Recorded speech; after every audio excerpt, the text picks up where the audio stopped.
Ces femmes. Je n'ai pas la vertu de ces femmes. Regard de billets, nuque penchée, qui offrent leur cœur jeune et frais, aiment, cuisent, placent, effleurent. Ah mon Dieu, je me souviens même pas que j'avais dédié ça à mon père. Mais un vent de cigale sous les cheveux, du sang fou au poignet, Ça, c'est encore à Lille. Ah, c'est beau. l'espoir de percer ses charmes, qui permettrait enfin à mon visage de se tourner face au monde et de le regarder dans les yeux. Pour le projet Portraits égarés, ce que je voulais, c'était vraiment de sortir le texte un peu hors du livre. Puis je voyais, je sais pas pourquoi, mais je voyais comme une exposition. Puis comme je suis pas une artiste picturale ou en art visuel, bien, je me disais que je pourrais travailler des photos. Parce que j'en ai vu souvent des photos, tu sais, chez des antiquaires, tout ça.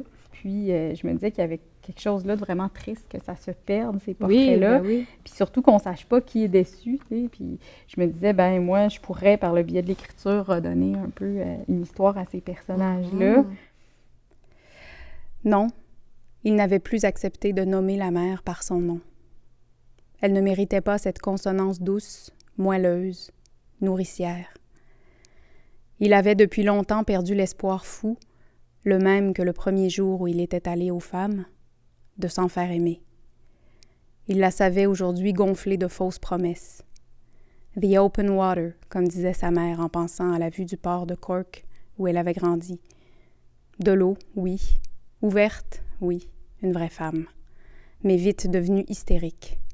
Qui fouillaient à grandes goulées chacun de leurs orifices, brûlaient leurs narines, griffaient leurs yeux, grugeaient lentement leurs intérieurs, grattaient sur leurs flancs la dernière parcelle de viande, puis se refermaient sur leur corps sans égard, comme un drap de plomb.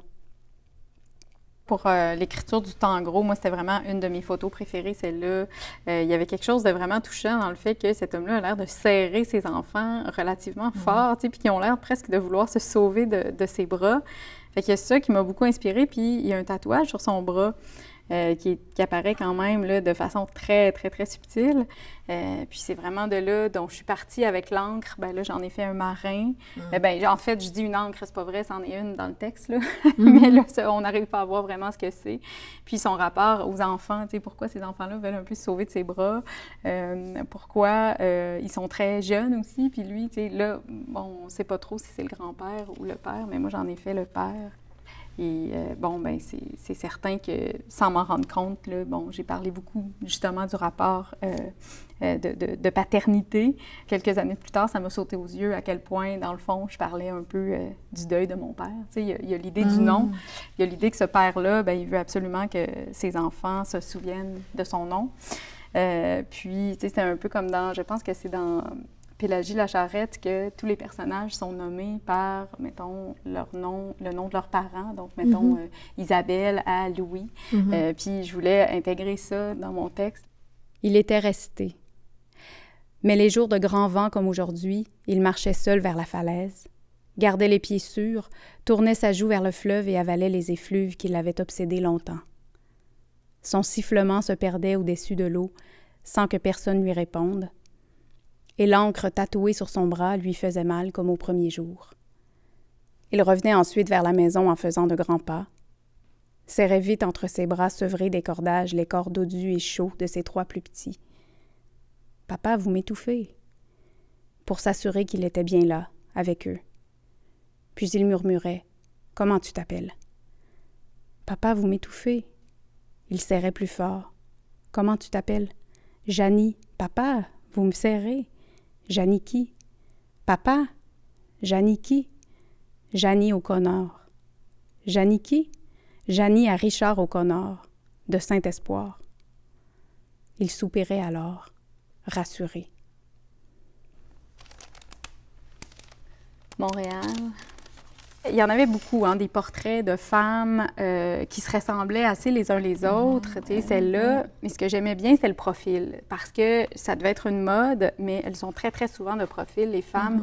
Puis je trouvais qu'il y avait quelque chose, comme une métaphore intéressante là-dedans, le fait que les femmes, à une certaine époque, ne regardent pas la caméra en face. Et je me disais qu'il y avait comme un rapport à la vie qui pouvait être perçu à travers tout ça. Puis cette femme-là, je trouvais qu'elle avait l'air comme une bouche un peu décidée, comme si elle cachait une forme de, pas de cynisme, là, mais comme un désir d'autre chose là, pendant cette photo-là. Puis c'est un peu ça que j'ai voulu travailler là, dans ce texte-là. Là. Je n'ai pas la vertu de ces femmes. Regard de billets, nuque penchée, qui offrent leur cœur jeune et frais, aiment, cuisent, placent, effleurent, cachent leur manque dans la farine, usent leurs joues sur des têtes espiègles, façonnent des rêves nourris blanchis, en confettis lancés sous le pas des autres.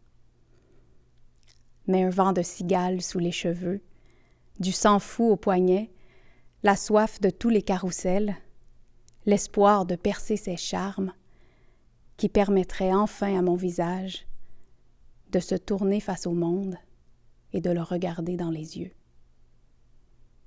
Ben moi, c'est certain que si je compare avec ta démarche à toi, là, d'avoir des photos un peu anonymes, finalement, auxquelles tu veux donner de la vie, tu veux donner un personnage, tu veux donner de la chair.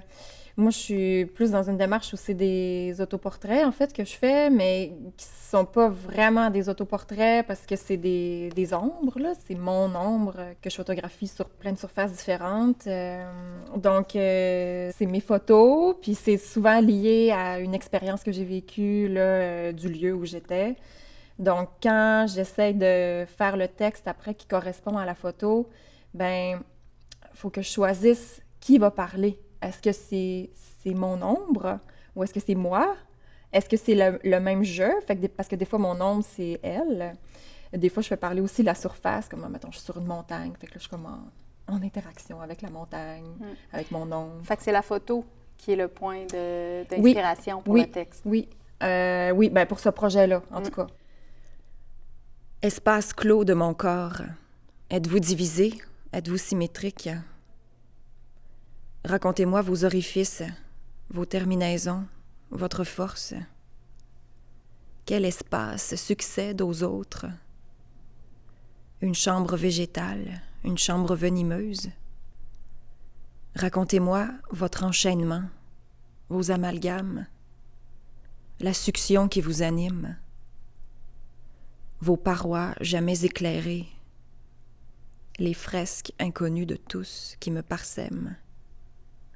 Ça, c'est lequel, celui-là? Oui, celui-là, c'est le numéro 34, autoportrait numéro 34. Puis ils ont comme le numéro de l'ordre dans lequel je l'ai publié sur Facebook, en tout cas, pour l'instant. Oui, donc celui-là, ça, j'étais à l'île d'Orléans.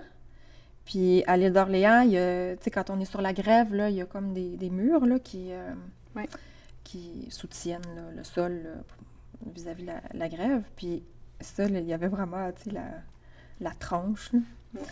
Fait que mon ombre est divisée. Fait que c'est pour ça. Puis là, c'est comme creusé ici, là. Fait que je suis allée chercher là, cette espèce de creux-là qui rentre comme dans mon corps, mais en même temps, c'est pas mon corps, c'est mon ombre. Fait qu'il y a une distance. Est-ce que je mets mon je à distance ou est-ce que mon je est dans l'ombre? Tu joues avec l'épaisseur, en fait. Oui, là. oui, je pense que oui. Puis des fois, même, je dis « vous », parce que, tu sais, j'ai encore... on verra ce que ça va donner, là, mais j'ai le projet que peut-être ce soit une exposition, là, tu sais, sur le mur. Fait que là, je parle aux personnes qui regardent mon ombre. C'est vous, qui regardez mon ombre. Mon cœur est-il obscur? Mon cœur tout entier creusé dans sa grotte, avec ses hiéroglyphes, ses viscères. Le cœur et ses mains aux longs gants de velours, touché, offert. Le cœur pris tendrement entre ses enveloppes et ses perforations. Ô mon cœur dans mes os, ô les mains longues qui creusent et qui m'atteignent, Et moi qui n'étais même pas cachée, même pas divisée. Moi, atteinte, levée, aimée. Mon cœur comme l'intérieur du fruit pas encore ouvert. Ni mort, ni vivant. Mon cœur sans éclairage. Quand j'ai commencé cette série-là, j'avais 40 ans, c'était comme une année importante pour moi. J'avais, en tout cas, le goût de faire un voyage seul, fait que j'étais partie avec tous mes journaux intimes là, que j'avais écrits depuis le début de ma vie. Fait que j'étais vraiment dans une démarche d'autoportrait. Là.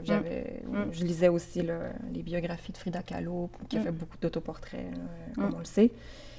Mais tu sais, en même temps, c'était pas une quête... je pense pas que c'est une quête égocentrique ou c'est pas une quête narcissique, là, mais c'est sûr que j'avais le désir de me cerner, de mieux me cerner. Là. Mais aussi, je pense que c'est quelque chose qui me travaille, là, tu sais. Il y en a même, là, sur Facebook qui m'ont envoyé, là, tu sais, le texte, là, de Narcisse, là, l'histoire de Narcisse. Ah ouais, hein? J'étais comme, bah oui, là, c'est vrai, là, il y a quelque chose de narcissique, là, mais gars, c'était assumé, là. Je cherche mon expérience du monde, puis je cherche à la nommer, puis j'espère que ça peut résonner chez d'autres mondes, là. Nous vivons dans cette obscurité, l'obscurité assemblée en nous-mêmes, tellement unie qu'elle ne sait pas qu'elle est obscure.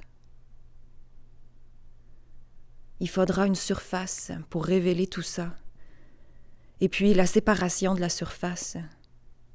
On ne bouchera pas les fissures les plus apparentes, et ce creux deviendra une contraction de mon estomac, une crampe dans mon utérus, une vague de désir, lorsque j'embrasserai mes deux entités harponnées, ombre et chair, visqueuses dans l'air marin. Moi, parfaitement symétrique, parfaitement aligné, toutes les ouvertures à la moitié de moi-même. Moi, sur la ligne du mi-temps, parfaite pour s'ouvrir. Mon corps ouvert comme un aquarium. Mon corps qui nage dans sa grotte, qui vit grâce à ses ouvertures, qui se demande si l'ouverture est une partie du corps.